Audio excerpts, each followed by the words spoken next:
इस्तेमाल किया जाता है किसी भी एलिमेंट को सेलेक्ट करने के लिए जिस पर स्टाइल अप्लाई होने वाला है। हम किन किन तरह के एलिमेंट्स पर स्टाइल अप्लाई कर सकते हैं और उन एलिमेंट्स को सेलेक्ट किस तरह से कर सकते हैं। For example element with an ID और एक जैसे वो है वीडियो 17 का फोल्डर, उसके बैकग्राउंड को कर दो, बैकग्राउंड कलर को कर दो रेड, ठीक है। अब ये हमारी प्रॉपर्टी है, ये वैल्यू, ठीक है। मैं आप लोगों को और भी प्रॉपर्टी और वैल्यूज के बारे में बताऊंगा, लेकिन अभी आप ये समझ लो कि ये प्रॉपर्टी है और ये वैल्यू है, ठीक है। तो ये जो मैंने अभी यहाँ पर किया ये था एलिमेंट सेलेक्टर। तो मैं यहाँ पर लिख देता हूँ एलिमेंट सेलेक्टर और मैं इसको कमेंट कर दूंगा। सीएसएस में कमेंट्स कुछ इस तरह से लिखे जाते हैं, यहाँ पर फॉरवर्ड स्लैश स्टार, उसके बाद स्टार फॉरवर्ड स्लैश जो भी हम लिखते हैं वो कमेंट्स होते हैं सीएसएस। तो ये मैंने सीएसएस कमेंट डाला कि भाई एलिमेंट सेलेक्टर है। आप यहाँ पर देखोगे तो बैकग्राउंड इसका रेड हो गया, ठीक है। ये था हमारा एलिमेंट सेलेक्टर, एक बहुत ही बेसिक सेलेक्टर। तो ये है हमारी आईडी सेलेक्टर, बड़ा सिंपल था ना। हाँ भाई सिंपल ही है, हम चीजों को सिंपल ही करते हैं। यहाँ पे अगर मैं किसी भी डिव के अंदर एक पैराग्राफ डालूंगा I am a para inside div, ठीक है। तो क्या होगा, ये वाला सेलेक्टर लागू हो जाएगा चाइल्ड सेलेक्टर, क्योंकि ये चाइल्ड है डिव का, ये पैराग्राफ चाइल्ड है डिव का। और मैंने कहा है कि डिव का कोई भी पैराग्राफ अगर चाइल्ड हुआ तो क्या होगा, तो उसका बैकग्राउंड कलर हो जाएगा ब्राउन है। डिसेंडेंट सेलेक्टर सिंपली कुछ इस तरह से लिखते हैं हम लोग कि मैं डिव लिखूंगा, इसके बाद मैं एक स्पेस लिखूंगा, उसके बाद भी लिखूंगा। मैं कह रहा हूं डिव के अंदर भी होना चाहिए, चाहे वो किसके भी थ्रू हो, चाहे डिव के अंदर है साइलेंट है। तो मुझे कमेंट सेक्शन में जरूर बताइए बात, मुझे साइलेंट था तो इसको ऐसे रहने देना, बताइए मुझे कमेंट सेक्शन में, जिसकी बात इस बात का ज्ञान हो। लेकिन अभी मेरे पास जो ज्ञान है वो मैं आपके साथ बांटूंगा और वो है स्यूडो सेलेक्टर्स, ठीक है। मानो मेरे पास एक लिंक है, ठीक है। क्या मेरे पास एक लिंक है, LINK की लिंक। अब मैं यहाँ पर लिखूंगा मान लो https www.google.com, ठीक है। और मैं यहाँ पर लिखूंगा go to Google और बहुत सही बात है, गूगल पे चले जाओगे, आप कहोगे हाँ भाई इसमें क्या नया था। मैं चाहता हूँ कि इसका कलर हो जाए, लेट अस से व्हाइट, नहीं व्हाइट तो नहीं रखूंगा, येलो हो जाए मान लो। जैसे ही इसको मैं विजिट कर लूँ तो मैं चाहता हूँ कि ए विजिटेड क्या हो, ए विजिटेड जो हो उसका कलर क्या हो जाए, उसका कलर येलो हो जाए। तो मान लो मैं कलर को येलो करता हूँ तो क्या। Welcome back everyone. आज है हमारा डे 16 वेब डेवलपमेंट सीखने का। तो आज हम सीखेंगे CSS सिलेक्टर।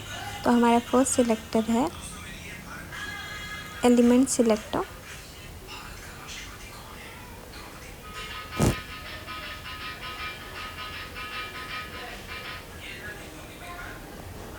यहाँ पे मैंने टाइटल नहीं डाला था, यहाँ पे हम स्टाइल लिखेंगे एंड इसे स्टाइल करेंगे। तो मैंने यहाँ पे कलर दिया रेड एंड बैकग्राउंड कलर देंगे येलो।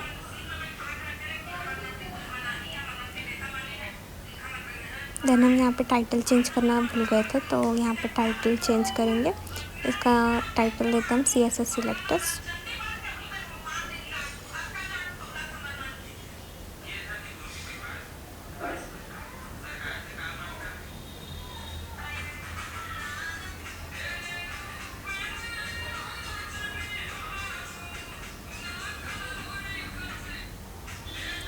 देन हम यहाँ पे हमारा जो सेकंड सिलेक्टर होगा,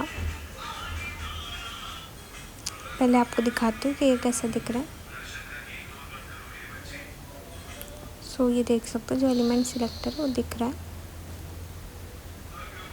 देन हम यहाँ पे वापस H1 लिखेंगे एंड यहाँ पे हम ID सिलेक्टर देखेंगे। तो ID और क्लास तो हमने पहले भी देखा है, बट एक और बार देखते हैं।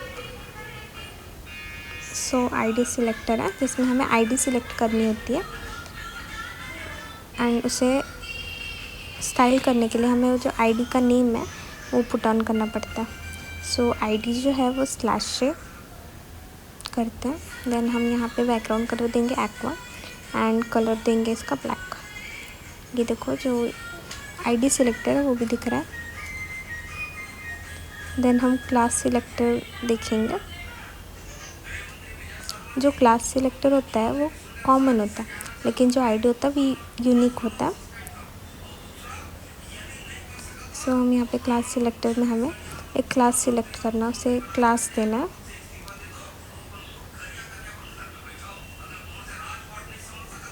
एंड क्लास को डॉट से प्रेजेंट करते हैं।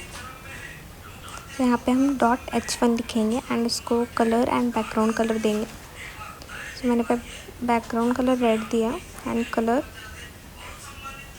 एक्वा रखा है। देन लास्ट हम सीखेंगे एंकर टैग, जिसे होवर कहा जाता है, वो यूज़ करने के लिए हम क्या करते हैं। सो हम फर्स्ट एंकर टैग ओपन करेंगे एंड यहाँ से यूट्यूब का लिंक कॉपी करेंगे एंड वहाँ पे पेस्ट कर देंगे। देन यहाँ पे नेम देंगे गो टू यूट्यूब।